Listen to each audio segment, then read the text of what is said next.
Be friends with Micky, and now he's working on his cut, biting him. Do you do that with your friends, Coach Kurt? Don't answer that. Meet me after the match.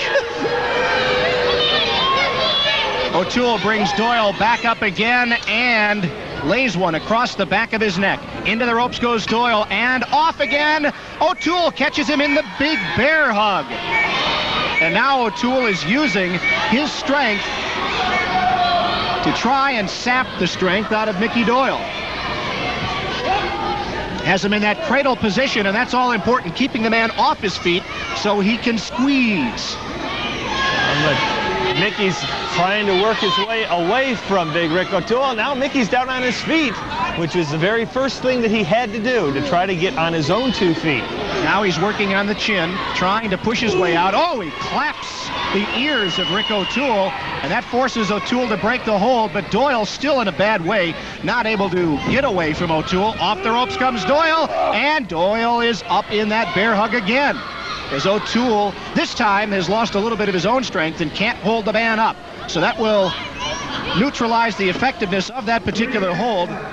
3 minutes remain in the bout, says our ring announcer Joel Risberg, and we'll see if Irish Micky Doyle can pull out some stops in the last few moments. Another clap, and this time Doyle, I don't know, I think this is a little bit of a bad move by Doyle. He goes to the bear hug. Yeah, that's not a good move. With only 3 minutes to go, it looks like Big Rick OToole is starting to tire. Oh. Well, OToole tried to copy Doyle's maneuver, and that didn't work. Micky ducked, and now he has OToole backed into the corner. But OToole reverses, almost puts Micky's head into the handheld camera. Micky has taken a nice punishment to the skull so far tonight. But it looks like OToole is really starting to tire. His punches have a little less force, but that clothesline didn't. Yes, OToole has to be slow and deliberate in what he does. He has to conserve his strength, and he has been measuring his man most of the night. There's the knee drop to Micky's chest, and OToole stands over his man, brings Doyle back up again. Doyle along the ropes as he has been much of the night. Another knee to the stomach of Micky Doyle. Doyle whipped to the ropes.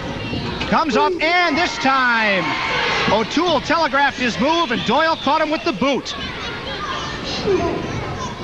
Now Micky takes his man over. Nice snapmare. And Doyle looks like he's setting for the cover, but no! The head plunge to the lower abdomen. Hello. Rick OToole will be singing soprano in the Sunday church choir tomorrow.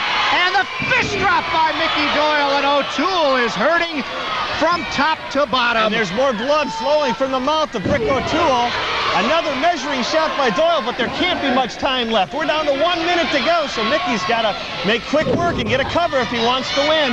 Well, he also knows he has to soften Rick up, because it would be easy for OToole to push Doyle off of him, as he has done a couple of times in this bout. Oh, the bulldog didn't quite get the full effect on that one, but did bulldog OToole to the canvas. Now Micky goes for the cover, and he gets the 2 count before OToole is able to roll him off. Exactly what I was talking about a moment ago.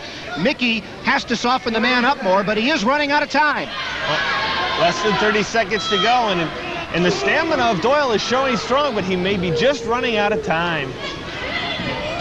We have OToole now caught in the abdominal stretch, and Doyle unable to hold it, so he takes OToole over. But Rick is underneath the bottom rope. And we have the countdown coming now. There's less than 10 seconds to go as Doyle punches, and both men are going at it in the ring. There is the bell signaling a 20-minute time limit draw in this opening bout between Irish Micky Doyle and Big Rick OToole, but they're not ready to stop yet.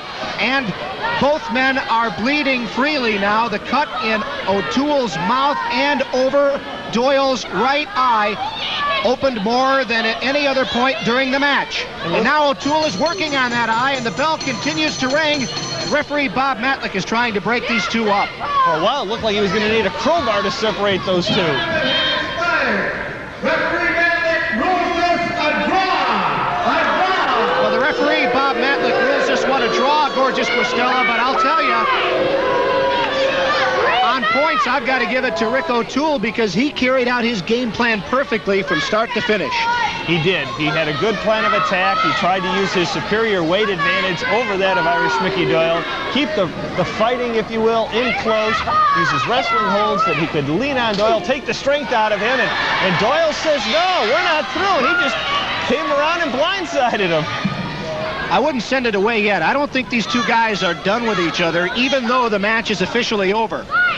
And Doyle goes around the referee again with another shot to the head, and OToole's not going to like this too much. Well, that was a little bit of a sucker punch by Doyle, but the two of them are brawling now, and Bob Matlick had better get out of there. This is not an official bout. He can't put a cover in on this one, and he'd be best served if he got out of there. Now the two are just going at it. I mean, this is the kind of stuff you see next to the campfire when two guys just can't take any more of living with one another. They've called for assistance to come to the ring to help break up these two guys. The two Irishmen got their Irish tempers up just a few weeks after St. Patrick's Day, and now there's no separating these two. Ringside referee Kurt Nile has gone back to the locker room. I'm sure he's seeking assistance right now.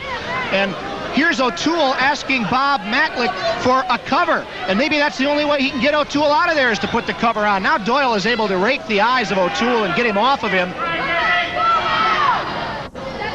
And OToole to his feet. Doyle is still on his knees on the canvas, but I think maybe at this point that we've broken it up. It appears to be over. A member of the Michigan State Athletic Board of Control is now ringside, and the commission is saying, boys, go back to the locker room or it's going to cost you some money. And that's when you start taking money out of wrestlers' pockets, that's when they'll start listening to the officials. Well, especially since there was a draw in this one.